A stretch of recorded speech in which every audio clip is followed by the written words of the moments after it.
अस्सलाम वालेकुम व्यूअर्स, आप सब कैसे हैं? आई होप आप ठीक होंगे। आज मैं मौजूद हूँ एक नए लेक्चर के साथ। आज मैं आपको बताऊंगी कि पार्ट्स ऑफ स्पीच में प्रोनाउन की क्या वैल्यू है, प्रोनाउन कहाँ इस्तेमाल होता है और एक्चुअली प्रोनाउन होता क्या है। चलिए हम आगे देखते हैं कि प्रोनाउन को किस तरह इस्तेमाल किया जाता है और उसकी काइंड्स क्या हैं। अब आते हैं प्रोनाउन की डेफिनेशन की तरफ। A pronoun is a word that replaces a noun to avoid a repetition. यानी प्रोनाउन वो लफ्ज़ है जो हम नाउन की जगह रिप्लेस करते हैं ताकि रेपिटिशन ना हो जाए। अब आप पूछेंगे कि नाउन क्या होता है। इसके लिए मैंने एक अलग यूट्यूब पे लेक्चर अपलोड किया है जिसमें मैंने बड़ी डिटेल से एक्सप्लेन किया है कि नाउन क्या होता है, लेकिन यहाँ मैं आपको एक थोड़ा सा आइडिया दे देती हूँ।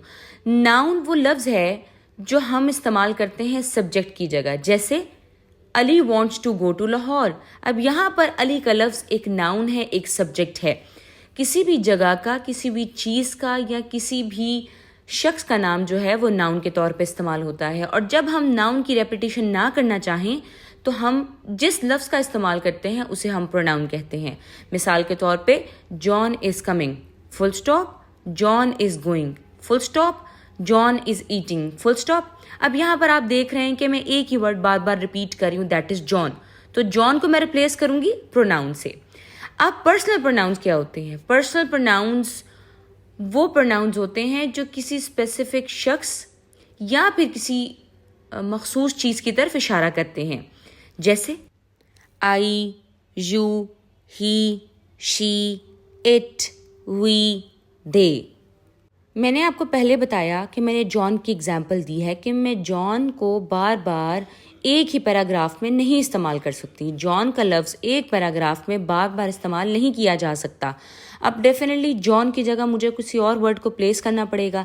जब मैं जॉन की जगह कुछ और लगाना चाहूँ तो वो एक पर्सनल प्रोनाउन होगा, यानी मैं किसी स्पेसिफिक बंदे या किसी स्पेसिफिक चीज़ की तरफ इशारा करूँगी। इसी तरह अगर मैं कहूँ द कैट इज़ वाइट, तो यहाँ पर कैट एक नाउन है। आगे मैं कैट के लिए इट का लफ्ज़ इस्तेमाल करूँगी। अगर मैंने ये स्पेसिफिकली नहीं बताया कि कैट मेल है या फीमेल है तो मैं इट का इस्तेमाल करूँगी। अब यहाँ पर इट जो है वो पर्सनल प्रोनाउन होगा। अब आते हैं पोजेसिव नाउन की तरफ। पोजेसिव नाउन वो नाउन होता है जो कि ये शो करता है कि कोई चीज़ आपकी ओनरशिप है, कोई चीज़ आपकी मलकियत है। यानी मैंने एक दफ़ा बता दिया है कि ये चीज़ मेरी पोजेशन में है या ये चीज़ मेरी ओनरशिप में है, मैं इस चीज़ की मालिक हूँ। तो मैं जब भी अब आगे कोई भी नाउन इस्तेमाल करना चाहूँगी और उसको अपनी पोजेशन में शो करना चाहूँगी तो मैं my, your, his, her, our, their, its लगाऊंगी। ये तो आपको बहुत क्लियर होगा। मैं आपको दोबारा एग्जाम्पल देती हूँ। अगर मैं ये कहूँ कि दिस इज़ माई कैट, तो यहाँ पर माई का लफ्ज़ जो है वो एक पोजेसिव नाउन है जो ये शो करता है कि कैट मेरी मलकियत है। फिर अगर मैं ये कहूँ कि योर कप इज़ वाइट, आपका कप सफ़ेद है, तो यहाँ पर मैंने योर का लफ्ज़ लगाया जो कि शो कर रहा है कि ये कप सामने वाले की मलकियत है। इसीलिए पर्सनल प्रोनाउन और पोजेसिव नाउन में ये फ़र्क है कि पर्सनल प्रोनाउन किसी स्पेसिफिक बंदे या चीज़ को रेफ़र करता है, जबकि पोजेसिव नाउन किसी भी चीज़ की ओनरशिप को शो करता है। यहाँ पर एक और एग्जाम्पल से देख लेते हैं। अगर मैं ये कहूँ दिस इज़ आवर बुक, ये हमारी किताब है, दिस इज़ देयर बुक, यानी ये किताब उनकी किताब है, तो यहाँ पर मैं एक्सप्लिसिटली इस बात को शो कर रही हूँ कि ये किताब मेरी है या ये किताब उनकी है। ये तो हो गया पोजेसिव प्रोनाउन। अब चलते हैं नेक्स्ट प्रोनाउन की तरफ, that is reflexive pronoun. Reflexive pronoun वो प्रोनाउन होता है जो सब्जेक्ट को सेंटेंस की तरफ दोबारा रेफ़र करता है। जैसे मैं कोई भी काम कर रही हूँ, अगर मैं उसके साथ सेल्फ का लफ्ज़ लगाऊंगी तो इसका मतलब है मैंने अपने ही काम को दोबारा खुद पर रेफ़र कर दिया है। जैसे मैं ये कहूँ I am cleaning the room, यानी मैं रूम की सफाई कर रही हूँ। अगर मैं कहूँ कि मैं खुद ही कमरे की सफाई कर रही हूँ तो मैं इसे ऐसे कह सकती हूँ I am cleaning the room my self, यानी मैं खुद ही कमरे की सफाई कर रही हूँ। तो वो तमाम प्रोनाउन जो कि एक रिफ्लेक्शन शो करते हैं। यहाँ पर मैंने आपको एक मिरर की पिक्चर भी दिखाई है जहाँ पर एक सब्जेक्ट अपने ही आप का अक्स देखता है। तो इसी तरह रिफ्लेक्सिव प्रोनाउन वो होते हैं जो अपना अक्स खुद दिखाते हैं, यानी सब्जेक्ट की तरफ वापस रेफर करते हैं। एक और एग्जाम्पल से वाजे करती हूँ। जैसे देखिए, you like to work yourself, आप खुद काम करना पसंद करते हैं। ये तो हो गए रिफ्लेक्सिव प्रोनाउन। अब हम चलते हैं नेक्स्ट काइंड की तरफ, दैट इज डेमोन्स्ट्रेटिव प्रोनाउन। जब भी हम किसी चीज़ की तरफ इशारा करना चाहते हैं, किसी सब्जेक्ट के बारे में बात करना चाहते हैं, किसी नाउन के बारे में बात करना चाहते हैं, लेकिन वो नाउन ऐसा नाउन होता है जो स्पेसिफिकली किसी चीज़ की तरफ पॉइंट आउट करता है, जो किसी चीज़ की तरफ इशारा करता है, तो उस इशारे के लिए हम डेमोन्स्ट्रेटिव प्रोनाउन इस्तेमाल करते हैं। डेमोन्स्ट्रेट का मतलब होता है शो करना, और डेमोन्स्ट्रेटिव प्रोनाउंस वो प्रोनाउंस होते हैं जो इशारा करते हैं। फॉर एग्जाम्पल दिस यानी ये, दैट यानी वो, दीज यानी ये ज़्यादा तादाद में, फिर दोस यानी वो लोग या वो। तो मैं आपको एग्जाम्पल से बताती हूँ। This is my pen. अब यहाँ पर मैंने आपको बताया था कि माई तो हो गया एक पोजेसिव प्रोनाउन, क्योंकि वो शो कर रहा है कि पेन मेरी पोजेशन में है। इसी तरह मैं ये कह सकती हूँ दिस इज़ आवर कंट्री, यानी ये कंट्री हमारी है। अब यहाँ पर जो दिस का लफ्ज़ है वो भी किसी स्पेसिफिक सब्जेक्ट के लिए इस्तेमाल हुआ है, और मैं इशारा करना चाह रही हूँ किसी स्पेसिफिक चीज़ की तरफ। तो इशारा करने के लिए जो मैंने ये लफ्ज़ दिस इस्तेमाल किया है, इसको मैं कहूँगी डेमोन्स्ट्रेटिव प्रोनाउन।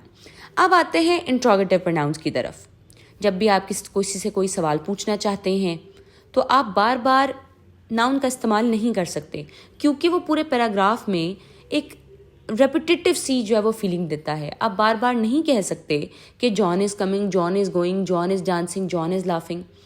तो इसलिए इंग्लिश ग्रामर में जब भी हम किसी लफ्ज़ को रिप्लेस करते हैं तो प्रोनाउन लगाते हैं। अब आ जाते हैं इंट्रोगेटिव प्रोनाउन की तरफ। जब मैं कोई सवाल पूछना चाहूँ और उसमें मैं ऐसा प्रोनाउन इस्तेमाल करूँ जो सवाल पूछने में मुझे हेल्प करता हो, तो मैं ऐसे इंट्रोगेटिव प्रोनाउन कहूँगी। जैसे हु आर यू, आप कौन हैं। अब यहाँ पर कौन का लफ्ज़ जो है वो इंट्रोगेटिव प्रोनाउन है, क्योंकि वो सवाल पूछ रहा है। फिर आ जाता है विच पेन इज़ दिस, ये कौन सा पेन है। तो यहाँ पर विच का लफ्ज़ जो है वो इंट्रोगेटिव प्रोनाउन होगा। आपसे पूछा जाता है व्हाट इज़ योर नेम, ये तो एक नॉर्मल सा कॉमन सा क्वेश्चन है जो आपसे रोज़मर्रा पूछा जाता है। अब यहाँ पर व्हाट इज़ योर नेम में व्हाट क्या है, ये सवाल बहुत इंपॉर्टेंट है और अक्सर जो ग्रामर के एग्ज़ाम्स होते हैं उनमें भी आता है। तो आप बड़ी इजीली बता सकते हैं कि व्हाट का लफ्ज़ एक इंट्रोगेटिव प्रोनाउन है। जब आप ये कहते हैं who is present at the door, दरवाजे पर कौन मौजूद है, तो यहाँ पर जब हम कौन का लफ्ज़ लगाते हैं तो इसका मतलब है कि हम हु कहेंगे। और हु क्या है, हु एक इंट्रोगेटिव प्रोनाउन है, और इंट्रोगेटिव प्रोनाउंस का इस्तेमाल हमारे इंग्लिश ग्रामर में बहुत ज़्यादा होता है। अब चलते हैं नेक्स्ट काइंड की तरफ। नेक्स्ट काइंड है हमारी रिलेटिव प्रोनाउन। अब ये बहुत ही मुश्किल है कि आप इंट्रोगेटिव और रिलेटिव प्रोनाउन में फ़र्क कर सकें अगर आप इन दोनों के फ़र्क को नहीं जानते। इन दोनों के फ़र्क को जानने के लिए ज़रूरी है कि आप मेरी बात को गौर से सुने। इंट्रोगेटिव प्रोनाउन वो प्रोनाउन है जिसमें हम किसी से कोई सवाल पूछते हैं, जबकि रिलेटिव प्रोनाउन वो प्रोनाउन है जो लफ्ज़ तो वही इस्तेमाल करता है जो इंट्रोगेटिव प्रोनाउन इस्तेमाल करता है, लेकिन उसका मकसद सवाल पूछना नहीं होता। वो एक क्लॉज को, एक सेंटेंस को दूसरे सेंटेंस से जोड़ सकता है, वो एक फ्रेज़ को दूसरी फ्रेज़ से जोड़ सकता है, वो एक नाउन को दूसरे नाउन से जोड़ सकता है। मैं आपको एग्जांपल देती हूँ। I will work with John who is 14 years old। अब यहाँ मैंने कहा कि I will work with John, मैं जॉन के साथ काम करूँगी। यहाँ तक मेरा जुमला कंप्लीट हो गया। आगे मैंने कहा हु इज़ 14 years old, जो कि 14 साल का है। अब यहाँ पर ये जो लफ्ज़ है जो के, जिसे मैंने हु कहा है, इस लफ्ज़ को रिलेटिव प्रोनाउन कहते हैं। आपने सिर्फ ये नहीं देखना कि लफ्ज़ हु इस्तेमाल हुआ है, व्हाट इस्तेमाल हुआ है, विच इस्तेमाल हुआ है तो ये इंट्रोगेटिव प्रोनाउन होगा।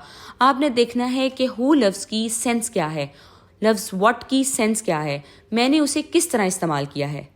अब आते हैं इनडेफिनिट प्रोनाउन की तरफ। इनडेफिनिट प्रोनाउन वो होता है जो किसी डेफिनेट बंदे की तरफ इशारा नहीं करता, जो कि एक जनरल सी बात करता है कि बहुत से लोग हो सकते हैं, कोई भी हो सकता है, कोई चीज़ हो सकती है, बहुत सी चीज़ें हो सकती है। जैसे समवन, कोई भी, एनीवन, कोई भी, एवरीवन, हर कोई, नोबडी, कोई भी नहीं।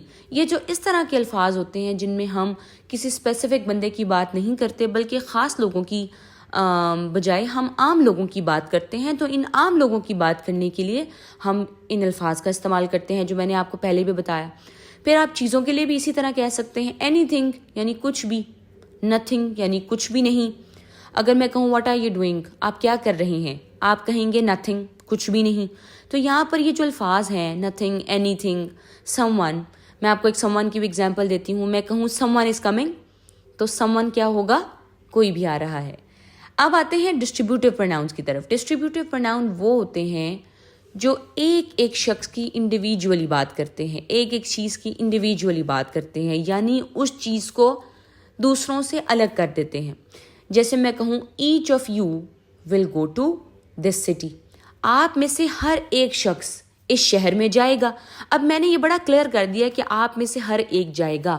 میں نے بتا دیا کہ آپ میں سے ہر ایک کی حیثیت امپورٹنٹ ہے, آپ میں سے ہر ایک بندہ انڈیویجولی طور پہ یہ کام کرے گا. اسی طرح میں کہوں ایدر عائشہ اور Amna will complete this work, یا عائشہ یا آمنہ یہ کام کمپلیٹ کرے گی.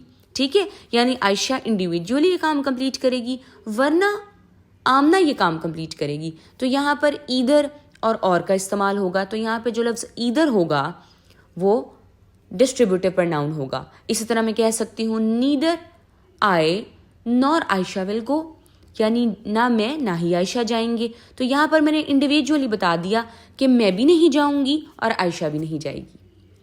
Thank you for watching mind fuel. اگر آپ کے دماغ میں کوئی بھی سوال ہو گرامر سے ریلیٹڈ, آپ پوچھنا چاہتے ہوں, کچھ سمجھنا چاہتے ہوں, تو آپ نیچے کمنٹ باکس میں بتا سکتے ہیں. میں اور بھی لیکچرز اپلوڈ کروں گی جن میں پارٹس آف اسپیچ کو بھی کنٹینیو کروں گی, اور گرامر کے باقی بہت زیادہ رولز اور کامن مسٹیکس جو آپ کرتے ہیں وہ بھی کلیئر کروں گی. لائک اور سبسکرائب کریں.